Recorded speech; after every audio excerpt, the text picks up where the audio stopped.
Banyak orang berpikir kalau kejujuran itu harus keras, kejujuran itu harus blak-blakan, harus tanpa filter, harus apa adanya, dan kalau sudah kasar, langsung membela diri dengan satu kalimat, "Nggak apa-apa mulut aku kasar, tapi hati aku baik." Tapi coba dipikir sebentar deh, kalau memang maksud hatimu baik, kenapa kata-katanya justru menyakitkan orang lain? Kebaikan itu bukan cuma soal niat, tapi juga soal bagaimana cara kita memperlakukan orang lain. Jujur itu penting benar, menegur itu juga perlu, bener banget. Tapi jujur tanpa empati seringkali berubah jadi sesuatu yang melukai orang lain. Dan menegur tanpa cara yang baik lebih terdengar seperti merendahkan daripada membantu orang lain.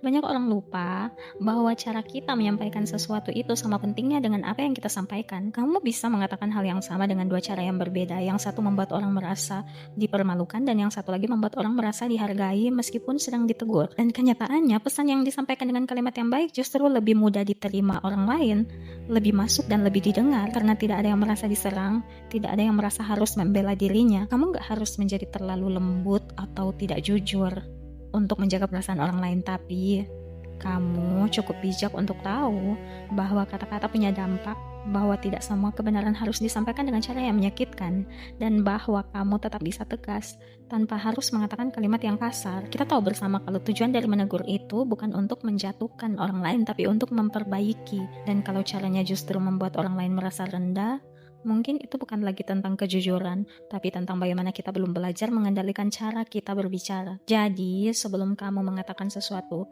kepada orang lain, coba tanya satu hal sederhana ke diri kamu sendiri.